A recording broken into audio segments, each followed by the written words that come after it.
আপনি মহিলা মাদ্রাসার এই সিস্টেমকে চেঞ্জ না করলে বারংবার কওমি অঙ্গনে এমন আঘাত আসবে, পুরা একটি জাতিগোষ্ঠীকে এরকম ব্লেম দিবে এবং ব্লেম পেতে হবে আপনাকে। প্রথমে আসি মহিলা মানুষের দরকার আছে নাকি নাই। দেখেন, আপনার জ্বর হলে কিন্তু আপনি মাথা কেটে ফেলাই দেন না, ট্রিটমেন্ট নেন। সো মহিলা মানুষ না হলে তো আমাদের ওই জাতিগত মাথা উঠে আসবে না। আমরা যেমন বলি ডক্টর, আমাদের মেয়েদের ক্ষেত্রে ডক্টর প্রয়োজন, কারণ সিজার করার ক্ষেত্রে কিন্তু মেয়ে ডাক্তার দরকার হয় আমাদের। এখন আপনি যদি বলেন যে না মেডিকেল করতে গেলে, আমরা তো মেডিকেল সায়েন্স নিয়ে কত কিছু শুনি যে মেডিকেল করতে গেলে তাকে সেক্সুয়াল হ্যারাসমেন্ট হতে হয়, আমরা তো কখনো এটা নিয়ে সমালোচনা করি না। হ্যাঁ, সিস্টেমেটিক যে পরিবর্তন অবশ্যই আনতে হবে, কারণ এটা মাদ্রাসা, এখানে আল্লাহর কালাম শিক্ষা দেওয়া হয়, এখানে আল্লাহর কথা বলা হয়, এখান থেকে আমাদের ইসলামকে প্র্যাকটিস করা হয়।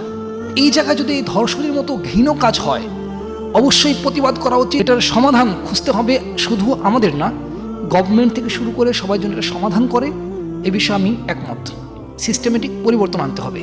দেখেন, যেখানে সেখানে যে কয়েকটা মাদ্রাসা খুলে নেয় বর্তমান সময়ে, এই মাদ্রাসাটার প্রিন্সিপাল কে, তার কোয়ালিফিকেশন কি, বা তার চারিত্রিক সমস্যা কি, এটার কিন্তু কোনো সার্টিফিকেট বা কোনো কিছু কারো কাছে নাই।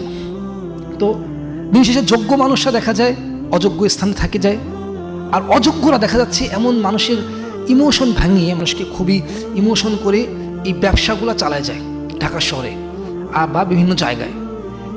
এই যে একটি ঘটনা ঘটলো, তার সমাধান খুঁজতে হবে গভর্নমেন্টের, রাষ্ট্রের। আর আমাদের মধ্যে যে চুলকানি শুরু হয়ে গিয়েছে, এক দল আরেক দলকে গালি দিচ্ছে, আরেক দল আরেক দলকে গালি দিচ্ছে। রাজনীতি নিয়ে কথা বলতে চাই না, পলিটিক্স।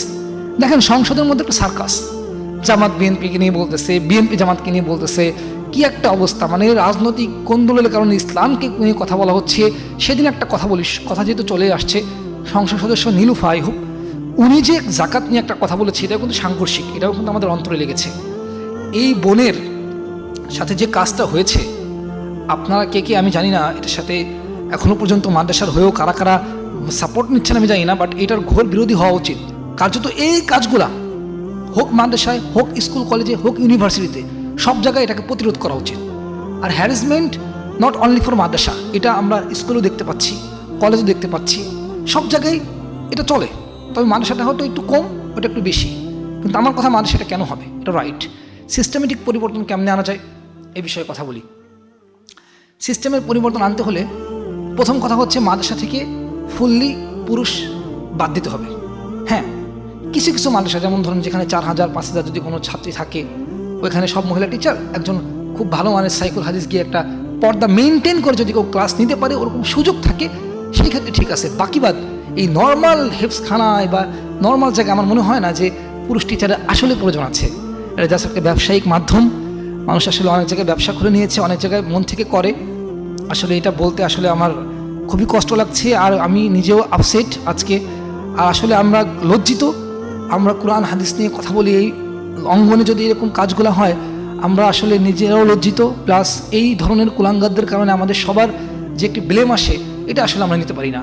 দেখেন, আপনার অসুখ হলে এটাকে ঠিক করতে হবে, এটার চিকিৎসা নিতে হবে। বাট যারা মাদ্রাসাকে বাদ দিতে বলতেছেন, এটা আবার অতিরঞ্জিত। কারণ আপনি যদি মহিলা মাদ্রাসাকে ফুললি টোটালি বাদ দেন, তাহলে ওরা কি করবে? ওরা তো ধর্মীয় শিক্ষা থেকে চলে যাবে, অন্যত্র চলে যাবে। আবার দেখেন, আমি যদি কথা বলি, ইউনিভার্সিটিতে প্রায় শোনা যায় যে সেক্সুয়াল হ্যারাসমেন্ট।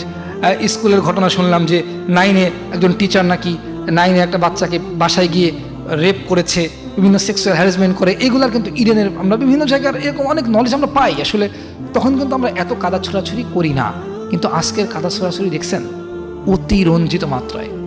এভাবে চললে আসলে মানুষের থেকে মানুষ মুখ ফিরিয়ে নিবে। আমি কওমি অঙ্গনের বোর্ডদের প্রতি আকুল আবেদন জানাই, প্রত্যেকটা সেক্টরের যারা প্রতিনিধিত্ব আছেন গভর্নমেন্টের ক্ষেত্রে, কওমির ক্ষেত্রে, সকলে এগিয়ে আসুন, একটা সুন্দর একটা পরামর্শ করুন, পরামর্শ করে এটা কীভাবে করা যায় সেটা নেন। আবার ছাত্রদেরকে বেধড়ক পিটাচ্ছে, নির্যাতনের সামিল, এর থেকে বের হয়ে আসতে হবে ভাই। আপনি যদি এর সিস্টেমেটিক ব্যবহার না করেন, তাহলে তো আপনাকে খারাপ কথা শুনতেই হবে। কারণ মানুষরা খুব দ্রুত সংস্করণ করা উচিত। এটার যে একটি প্রাদুর্ভাব পুরো বাংলাদেশে ছড়িয়ে পড়েছে, মাদ্রাসাকে বাদ দেওয়ার পক্ষে আমি না।